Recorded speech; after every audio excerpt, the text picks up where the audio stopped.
I believe the U.S. has a special history that can be retold yet again, a mix of sordid and grand, this time in pictures and report together, allowing for some imagination and reflection from the rearview mirror, and then application to the next bend in the road.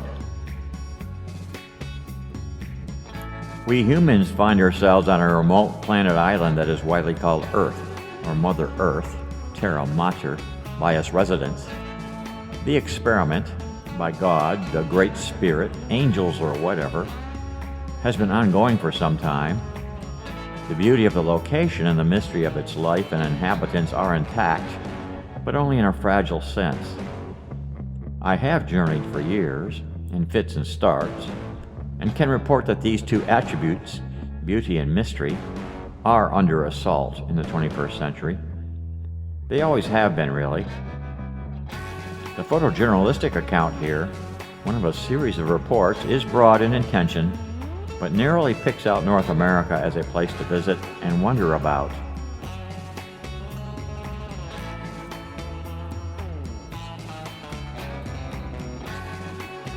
I consult not only books and maps, but also ghosts and ethereals.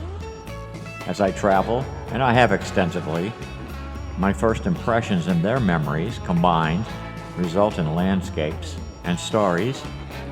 Some myths come alive, and some lives melt into myths. Beauty and tempest often combine to produce wonders. This journey across the United States and Canada is a visual feast and thoughtful quest for the heart of North America. Geography is an important instructor of global culture, politics, and economy. Geography, together with weather, weave a tapestry and curtain, behind which lands and their inhabitants adapt to unique challenges to survival and celebration. Religion, government, health, psychology, and many other elements that sustain human communities can be regarded with proper awe and appreciation if we are attentive and curious, if we take the time to look and listen. Of course, to really enjoy our lives, we must let our imaginations roam, but mostly within the confines of the resources initially placed before us, and with intention to preserve them. Knowledge is the co-conspirator with what we call love when it comes to experiencing life as it is meant to be experienced. And some effort has to be made to collect the dust and pass it on to each following generation.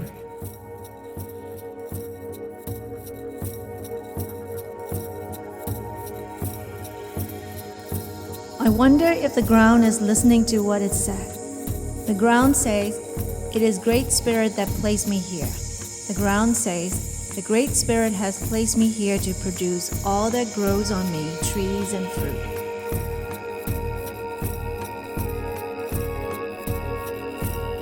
Young Chief, Cayu's leader.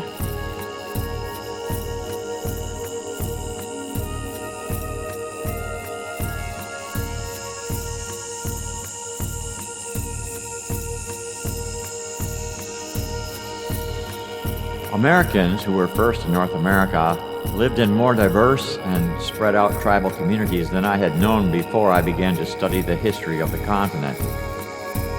Attempts have been made to interpret American Indian culture and evolution, mostly by non-native students, with results that are commendable. But it's not feasible to generalize about Native Americans in a truly meaningful or all-encompassing way. I especially reference two unique but different accounts. One by Angie Debo, A History of the Indians of the United States, and one by Francis Parkman, The Oregon Trail. These two students, and some others, beat a path to many Indian villages, but their fragmented entries are clearly incompatible with any whole cloth. Both authors are recognized as great historians in their own right, and these two book accounts are numbered among the literary classics. Debo's account distinctively is an effort to present the Indian perspective of the native sacrifice of lands and culture to the invading settlers. Parkman set off westward along the Missouri and Platte Rivers, initially with a small pioneering party in May to September 1946, intentionally to encounter and live with Indians. His diary account, however, is that of a white man looking in, a notebook compendium of experiences and impressions collected by an otherwise pampered bright boy from Harvard.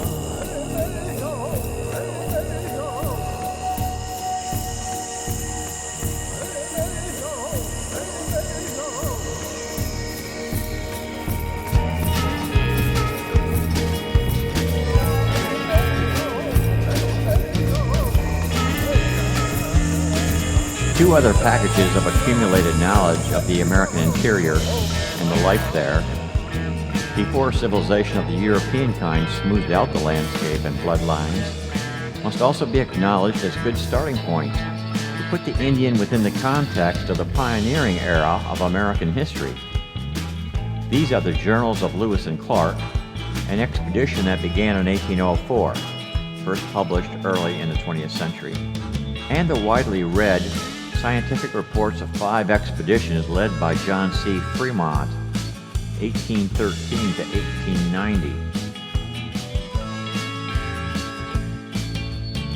Our journey also will reference other finely researched and thoroughly vetted manuscripts and books on the clash of civilizations in America, some timely and some contemporary.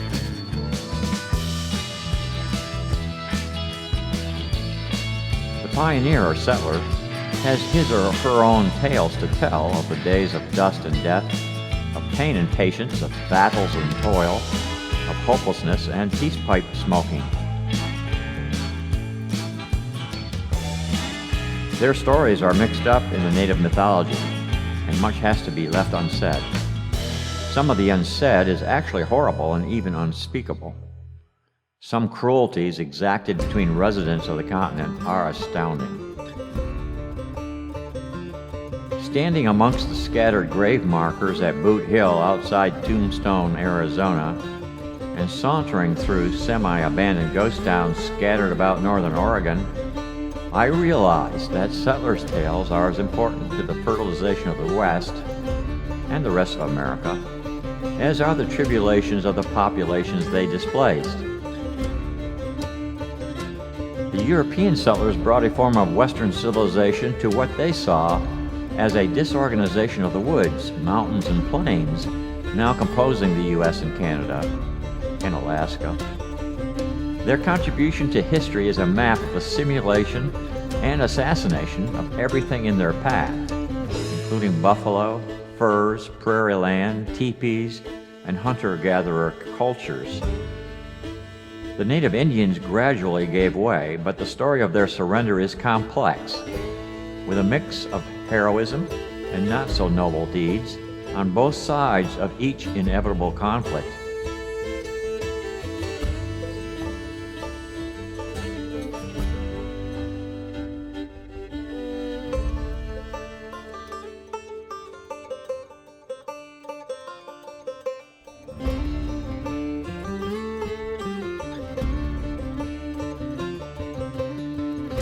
The desert wind would salt their ruins, and there would be nothing, no ghost or scribe, to tell any pilgrim in his passing how it was that people had lived in this place, and in this place had died.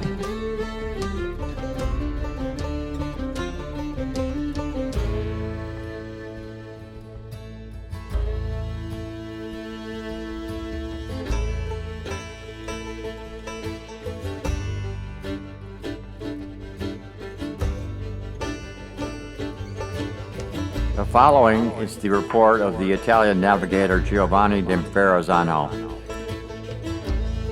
He lived from 1485 to 1528.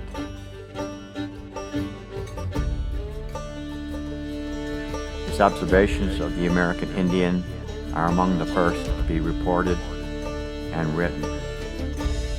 Now I will briefly declare to your majesty their life and manners, as far as we could have notice thereof.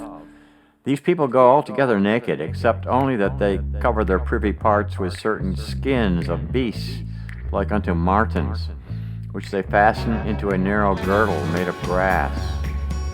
Some of them wear garlands of birds' feathers. The people are of color russet, and not much unlike the Saracens. Their black hair, thick and not very long, which they tie together in a knot behind and wear it like a tail. They are well featured in their limbs, of mean stature, and commonly somewhat bigger than we, broad-breasted, strong arms, their legs and other parts of their bodies well fashioned, and they are disfigured in nothing, save that they have somewhat broad visages, and yet not all of them. But we saw many of them well favored, having black and great eyes, with a cheerful and steady look, not strong of body, yet sharp-witted, nimble, and great runners, as far as we could learn by experience. And in those last two qualities, they are like the people of the east parts of the world, and especially to them of the uttermost parts of China. We could not learn of these people their manner of living, nor their particular customs, by reason of the short abode we made on the shore, our company being but small, and our ship riding far off in the sea.